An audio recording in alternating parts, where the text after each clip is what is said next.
मैं संगठन के हर कार्यकर्ता से और खास करके शफीक भाई से माफी चाहता हूँ कि मुझे आने में बहुत देरी। तो तय दिल से मैं शफीक भाई का जो प्रोग्राम लगाने में बड़ी मेहनत करते हैं और सभी कार्यकर्ताओं से अपना सर झुका के माफी चाहता हूँ कि मुझे आने में थोड़ी भी बहुत देरी। और इसने जो कहा सुल्तान बन के आओ सल्तनत में, ना तो मैं सुल्तान में विश्वास करता हूँ ना सल्तनत में। हमारे संविधान ने सुल्तानों को भी खत्म कर दिया और सल्तनत को भी खत्म कर दिया। आज इस देश में संविधान की वजह से तुम्हारे एक जन अपने अपने सुल्तान, और इसीलिए इस देश में संविधान खत्म करने की बात हो रही है। ये जो वन नेशन वन इलेक्शन की थियरी है, वो थियरी क्या है? इस देश में विविधता है, इसलिए हर राज्य में चुनाव अलग अलग तरीके से होते हैं, अलग अलग समय पे होते हैं। अरे ये बीजेपी वाले लोकसभा का एक चुनाव फरवरी से मई तक करवाते हैं। फरवरी में पहला चुनाव होता है, पहले टप्पे का, और 7वां टप्पा आता है मई में। तो लोकसभा का 5 साल का चुनाव इतना दिन लेते हैं, तो पूरे देश का इलेक्शन एक साथ करेंगे क्या? हरियाणा, जम्मू कश्मीर और महाराष्ट्र का चुनाव एक साथ होना था। जम्मू कश्मीर और हरियाणा निकाल दिया, महाराष्ट्र छोड़ दिया, क्योंकि सर्वे बता रहा था कि तुम 110 के ऊपर नहीं जा रहे। मुझे फख्र है कि मैं ऐसे राज्य से आता हूं जिस राज्य में शाहू फुले अम्बेडकर का जन्म हुआ और उनकी विचारधारा। ये विचारधारा वो विचारधारा है जिन्होंने बाबा साहब अम्बेडकर को संविधान बनाने में मदद की। उनकी विचारधारा पे ही संविधान बना है। और मैं संविधान अपने तमाम कार्यकर्ताओं को बताना चाहता हूं कि ये लड़ाई हमारी विचारधारा की है। ट्रेन में बैठे हुए 80 साल के बुढ़े को जब फाइट मारी जाती है, तो मैं हूं या तुम हो, अपना खून खोलना ही चाहिए। तो मुसलमान है इसलिए मैं नहीं गया था। किसी भी बुढ़े बाप को कोई भी नौजवान मार नहीं सकता। या तुम तुम्हारे बाप के ऊपर हाथ उठाओगे क्या? मेरी अजीत पवार से लड़ाई इतनी थी कि शरद पवार तुम्हारे बाप से बड़े थे। ठीक है, उनको कैंसर की बीमारी थी, वो जरा जरा थके हुए नजर आ रहे थे, लेकिन दिमाग तो काम कर रहा था उनका। तो अब तो आपने क्या क्या नहीं बोला उनको? पहले जाओ ना, घर बैठ जाओ ना, हो गई ना तुम्हारी उम्र। मैं आप लोगों से पूछना चाहता हूं कि क्या आपका बाप अगर बुढ़ा हो गया तो उसको घर से निकालोगे? कितने लोग यहाँ से घर निकालने वाले, घर से निकालने वाले? कोई आदमी अपने अब्बा को घर से निकालता है क्या? ये खुले भाषण में बोलता है कार्यकर्ताओं के सामने, क्या उनकी उम्र हो गई है, इन्होंने रिटायर होना चाहिए। ये कौन होता है भाई? वो कौन होता है साहब को रिटायर करने वाला? हम भी तो है उनके साथ। तेरा उनका खून का रिश्ता है और उनका हमारा विचारों का रिश्ता है।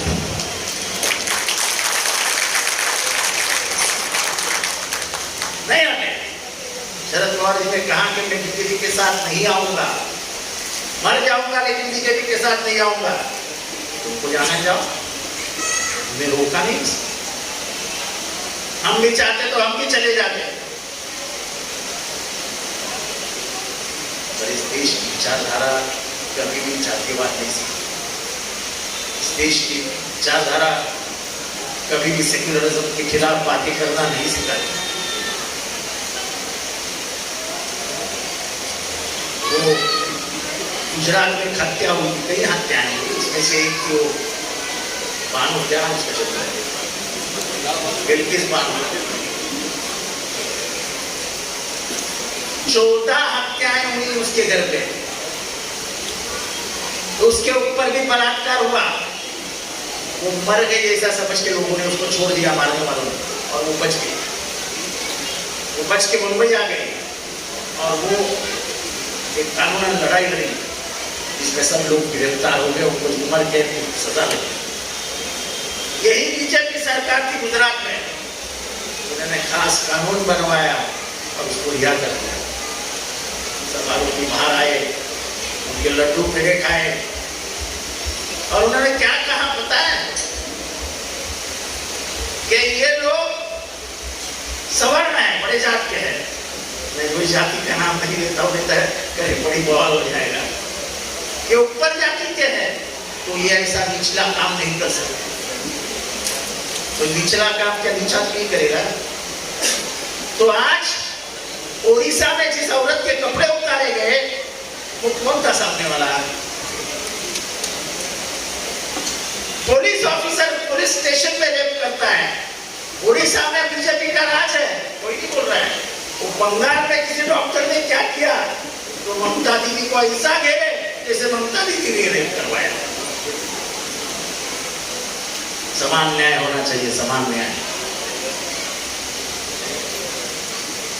विशालगढ़ में जो हुआ, मैं बार बार उसकी याद दिलाऊंगा कि प्रशासन को यह बताया गया था 5 जुलाई को कि ऐसा कुछ होने वाला है, आप सतर्क रहिए।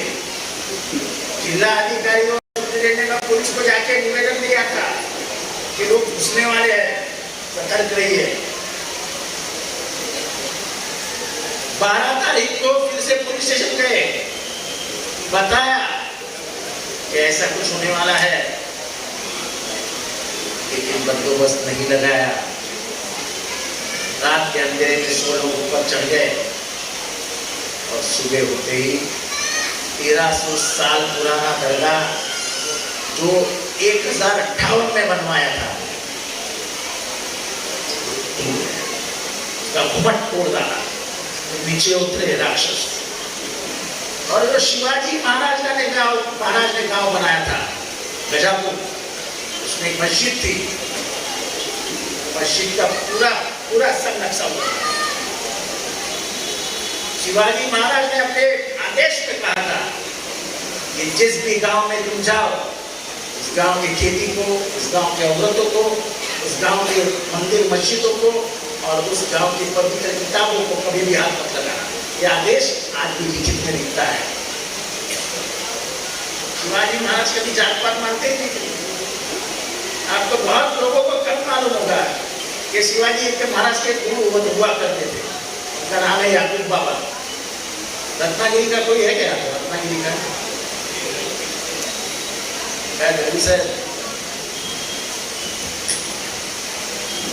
तो शिवाजी महाराज उनको बहुत मानते थे। महीने में एक बार उनकी दुआ लेने जाते थे।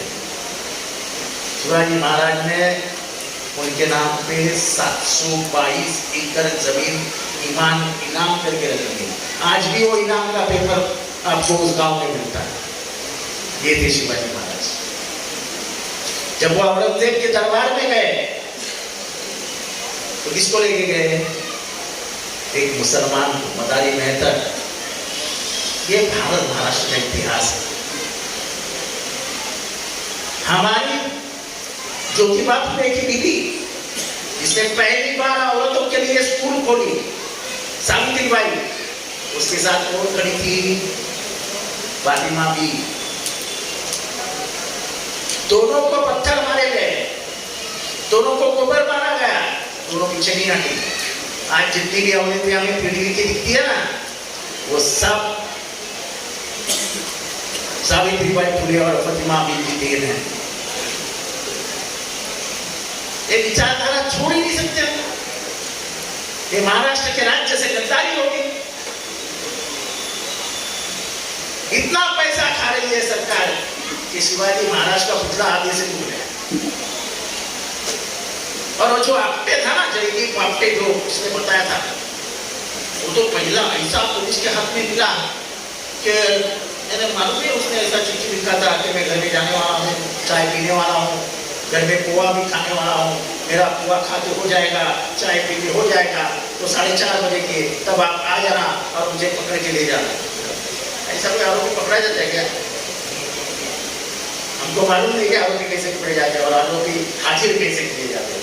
ये इस्लाम मालूम है आप लोगों को? किसको कैसा हाजिर किया जाता है, किसके ऊपर कैसी झूठी केस बनाई जाती है। देखो उम्र में रहते तो सब मालूम है, मुझे नहीं मालूम था इतने दिन, लेकिन अब मालूम होने लगा है। तो बात हक की है। रेलवे में किसी बूढ़े आदमी को मारना ये क्या मर्द की बात थी? वो मुसलमान था इसलिए मैं पुलिस स्टेशन नहीं गया, लेकिन मेरे बाप को कोई ऐसा मारता तो क्या मैं चुप रहता? पर मुझे खुशी इस बात की है कि मैं वहां पहुंचा, केसेस बढ़वाई, आज 4 आरोपी अरेस्ट हो गए।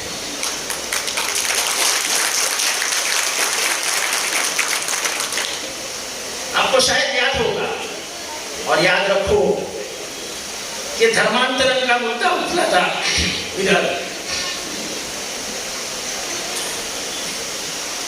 तो पुलिस कहते थे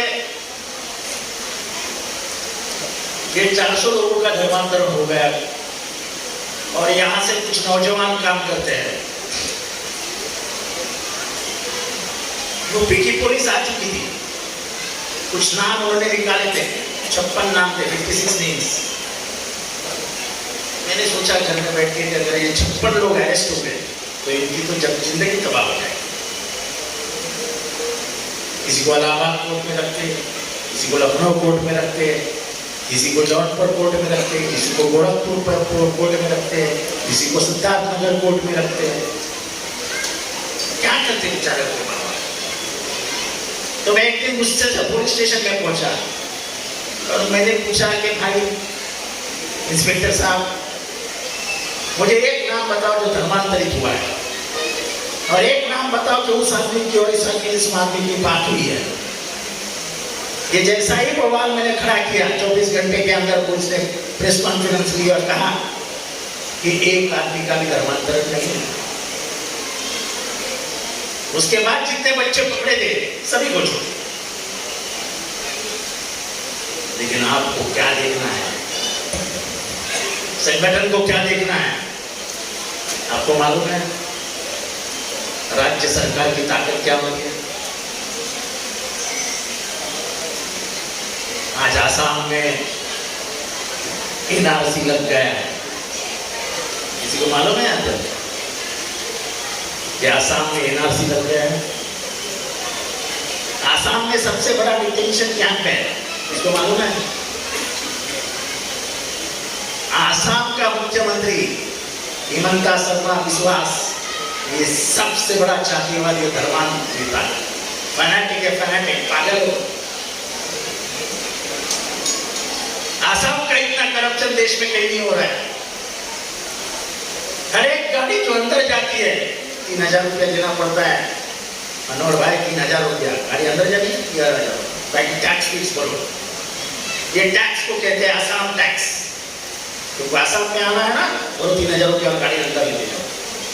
इतना भ्रष्टाचार करते, लेकिन वो करता क्या है, दिन भर मुसलमानों को गाली देने के सिवा कुछ नहीं।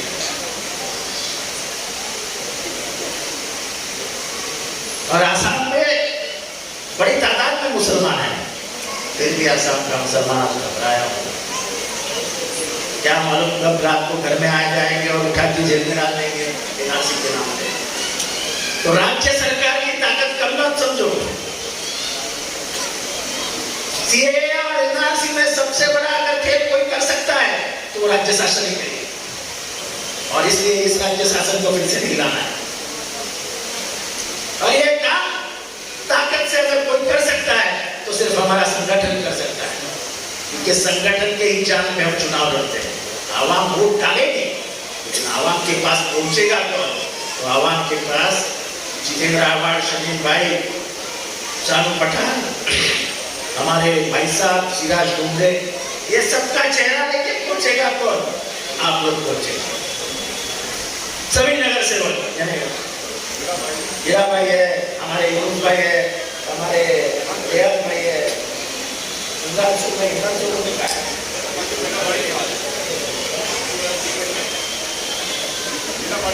हीरा पाटिल है। तो संगठन की एक बड़ी जरूरतमंद बात होती है, जरूरत होती है। मैं चुनाव लड़ रहा हूं कि महाराष्ट्र घूमने जाऊंगा, घूमने नहीं प्रचार करने जाऊंगा, तो मैं किसके ऊपर भरोसा रख के जाऊंगा? मुझे आज भी रात को चित्तूर जाना था, मुझे साहब का फोन आया था, मुझे चित्तूर आना है, कल मीटिंग है चित्तूर में। मैंने बोला मैं नहीं आ सकता हूँ, मेरी 2-4 मीटिंग है। पहली बार मैंने साहब को ना बोल दिया। लेकिन लोग अब चाहते हैं कि जितेंद्र रावण हमारे इलाके में आए, बात करें। लेकिन जब तक मुझे तुम आश्वासित नहीं करोगे, मुझे संगठन ये नहीं कहेगा कि साहब तुम महाराष्ट्र में घूमो, महाराष्ट्र में इस सरकार के खिलाफ आवाज उठाओ, इस सरकार के खिलाफ अंगारो, जब तक क्यों मुझे नहीं कहोगे कि साहब तुम जाओ, हम तुम्हारे लिए यहां बैठे हैं, तब तक मैं नहीं जाऊंगा। अपना घर सुरक्षित हो तो बात है, घर में अगर असुरक्षित है तो बाहर का घर मत देखो। इसलिए तुमसे मिलना बहुत जरूरी था। मेरे से गलती हो गई कि मैं देरी से आया, मैंने आना चाहिए था, लेकिन अभी कुछ मीटिंगें थी तो उसमें देरी लग गई। अब जब उम्मीदवार होता है ना, उसको 10 लोगों को भी नाराज करना बहुत मुश्किल हो जाता है। कोई मीटिंग में बुला लिया तो ना भी नहीं बोल सकता है, डर जाता है कि सारा बोलते कि मोदिया कटने लगा है। तो तुम समझ सकते हो, हमारा तो फुटबॉल हो जाता है। मुझे मालूम है कि शमीम भाई के दिमाग में गुस्सा ऐसे कंप्लीट हो रहा है, पर मैं क्या करूं, मैं तो फुटबॉल हूं। उसने इधर से मारा, उसने उधर से मारा, उसने उधर से मारा, गोल तक पहुंचा, फिर वापस आ गया। तो ये तो हालात है, पर ये सब अभी सहन करना पड़ता है। लेकिन मुझे ये कि आश्वासन चाहिए कि ये चुनाव में बहुत पैसा आएगा, बहुत पैसा। ये पैसा इसलिए आएगा कि जितेंद्र रावण महाराष्ट्र में नहीं बोलना चाहिए।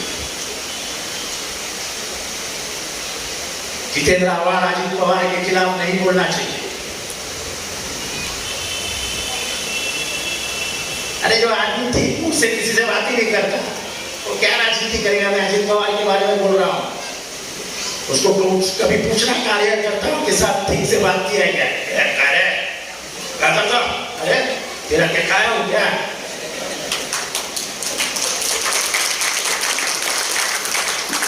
तेरा कुछ खाया होता, तेरे से पैसे लिए होता तो बोल।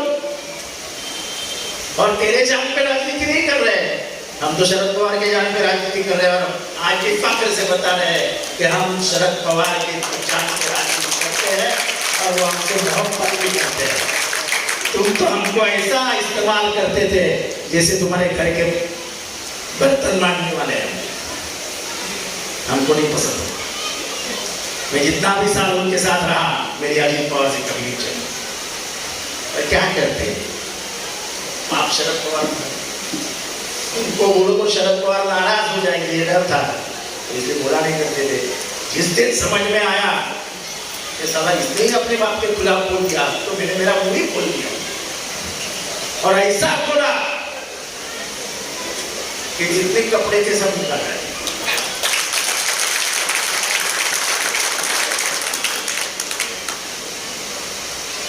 अरे तुम काहे को बीजेपी में गए? हमको मालूम है ना भाई, हमसे पूछो। अरे गए तो गए, चुपे को ना। शरद पवार का आखिरी भाषण कब होगा पता नहीं है, क्या मौत की राह देते हो क्या? वो कब मरेंगे सोच रहे हैं क्या? कोई आदमी है इधर जब अपने बाप का, अपने चाचा की मौत के बारे में सोचता है? अजित पवार वो आदमी है जिसने चाचा की मौत के बारे में सोचा। मुझे ये बुरा हो गया है, सुप्रीम कोर्ट में जाके कहा कि ये पार्टी अपना मालिकाना हक जताते पार्टी के। अरे वो अपना मालिकाना हक जताते तो तुम 5 बार मुख्यमंत्री बनते क्या? 5 बार किसके सहारे बने? क्यों अमर भाई बोलो, किसके सहारे बने? शरद पवार साहब ना, तो उनको उल्टी जबान बोलना इंसानियत है क्या? और फिर क्या हो गया लोकसभा के चुनाव में?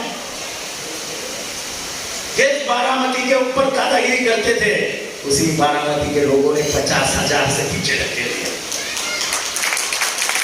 तब तो बोले थे मुझे काट दूंगा, इस्लामुद्दीन भाई मालूम है नहीं? मालूम है ना कि वो भरी सभा में अजित पवार बोले थे कि मैं मुझे काट डालूंगा अगर पीछे जाऊंगा बारामती से। अभी तक तो नहीं काटी है, शायद हजार नहीं मिला। तो ऐसा है कि कोई हमको उनके जायदाद से प्यार नहीं है, उनसे कोई नफरत नहीं है, लेकिन शरद पवार से बहुत ज्यादा प्यार है। हमारा बाप है वो। एक वाहिद आदमी था जिसने बाबरी मस्जिद टूटने के बाद पहली बार कहा था कि बाबरी मस्जिद वही बननी चाहिए जहां पे वो शहीद हुए। ये है शरद पवार। वो दिखाते नहीं है, वो करके बताते हैं। लोग उनको जाना जाने क्या क्या समझते हैं, लेकिन इतना सेक्युलर आदमी मेरे जिंदगी में मैंने कहीं नहीं देखा। हर जाति का, हर धर्म का सम्मान करना चाहते हैं। परसों में उनके पास गया था, उतने में भोरी समाज के आपके कुछ लोग आए थे वहां पे। कुछ सैयदना का परसों कुछ उनको गुजर के कुछ साल हो गए, तो आपने कुछ रखा था, तो लोग उसका सब खाना स्वीट्स लेके साहब को मिलने आए थे। सैयदना साहब की और साहब की बहुत अच्छी दोस्ती थी। साहब जब वर्षा में रहते थे तो बराबर पीछे बाजू में सैयदना का मकान था, तो घर में आना जाना खाना ये बहुत बार होता था सैयदना साहब का। तो वो ये याद दिलाने के लिए आए थे कि सैयदना का बहुत प्यार था आपसे, आप बताओ अब हमें क्या करना है। तो साहब बोले आऊंगा सही मंजिल पे। क्या मंजिल है वो? सैफी में। और मैं आपको बताऊंगा क्या करना है, जल्दबाजी में नहीं है, अपन आराम से बैठ के बात करेंगे। और मुझे फक्र है कि उनको साहब ने बताया कि आऊंगा तो मैं, और यही आऊंगा कि ये अब मेरा माइनॉरिटीज में ये हमारा वारिस है। अब माइनॉरिटीज के आगे की बातें नहीं करें। सूचना आपके दौरान देता हूं मैं आपके वो दो लोगों से सामने क्या है। हम जाने वाले हैं सैफी मंजिल में। ये यूपी प्रोजेक्ट है ना आपका, इसकी वो बोल रहे थे साहब को, उन्होंने बोला कि जितने जितेंद्र आवाज ने मदद हमको दी उतनी मदद आज तक हमको से। इस सरकार ने तो इस ड्यूटी बंद कर डाली, बाद में ऊपर से टपली आई तो थोड़े से सुधर गए। तो मेरे नौजवान दोस्तों, मेरे बुजुर्ग साथियों, आपको इस बार घर घर जाना है, आपको जितेंद्र आवाज बनना है। शमीम खान है, शानू पठान है, हमारे सब लोग हैं, भाई साहब है, सिराज डोंगरे, रेहान भाई, इमरान भाई, सब भाई, दादा साहब, बबलू शेखराज, शोएब खान, गणेश मुंडे और जावेद मेडिकल और सैयद ये जफर सैयद, मैसर शेख, शाकिब दाते, राजीव मुगेरे, ये सब जितेंद्र आवाज बन के जाएगा। नहीं इधर बैठे हुए सब। और रिजवान भाई क्या है कन्वीनर, रिजवान भाई को जरा मैं थोड़ा बाद में काना खुशी करने वाला हूँ, तो समझ जाएंगे मैं क्या बोलने वाला।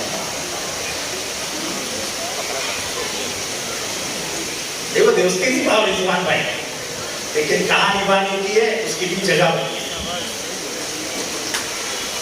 दोस्ती तो सब निभाते हैं लेकिन दिखते नहीं है।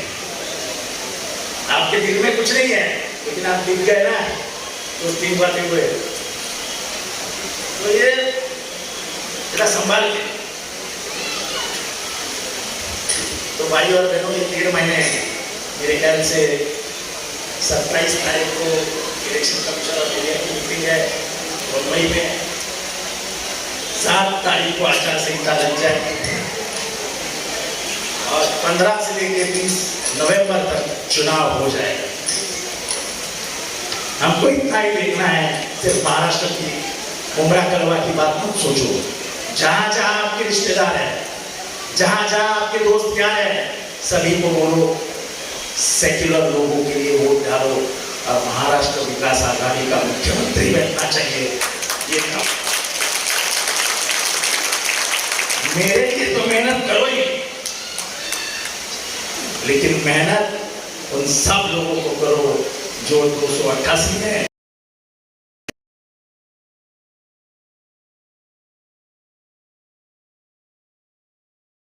फिर कोई नहीं हिम्मत करेगा ये बोलने की मस्जिद में घुस के बीमार होगा, कोई हिम्मत नहीं करेगा।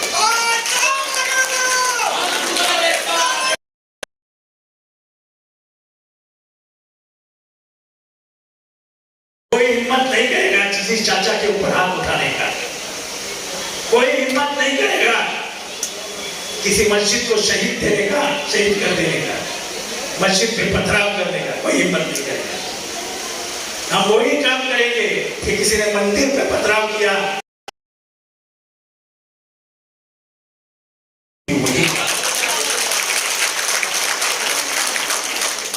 कानून में फर्क नहीं होना चाहिए। डॉक्टर बाबा साहब अम्बेडकर ने कहा और हम डॉक्टर बाबा साहब अम्बेडकर पे मानने वाले लोग। तो बहुत देरी हो चुकी है, उसको बेवकूफी लगी हो तो जो करिए हो, क्योंकि ना आपको बहुत भूख लगी है, मेरे को भी भूख लगी है। रुबीना सर्टिफिकेट ले रहा है क्या? बैठो बैठो। तो मैं फिर से एक बार आपसे माफी चाहता हूँ, बहुत लंबी बात कर रही थी, बहुत कुछ आपके सामने बोलना था, देश में क्या चालू है, लेकिन मुझे मालूम है आप भी अंदर से जरा नाराज होंगे। आवाड़ साहब हमेशा लेडीज ही आती है, लेकिन मेरी गलती है, मेरे साथ साथ कुछ और लोगों की भी गलती है, उनकी नाम नहीं लूंगा मैं, तो मुझे माफ कर दो। मैं हाथ उनके शमीम भाई और आप सबकी माफी चाहता हूँ। खुदा हाफिज़। आप लोग प्लीज बैठे रहे 2 मिनट के लिए, कोई उठेगा नहीं दोस्तों, प्लीज जो जहां बैठा वहां बैठा रहे। देखिए आज का ये जो सत्कार प्रोग्राम है, ये भव्य सत्कार प्रोग्राम है, इसमें बहुत सारे दोस्तों को, बहुत सारे बच्चों को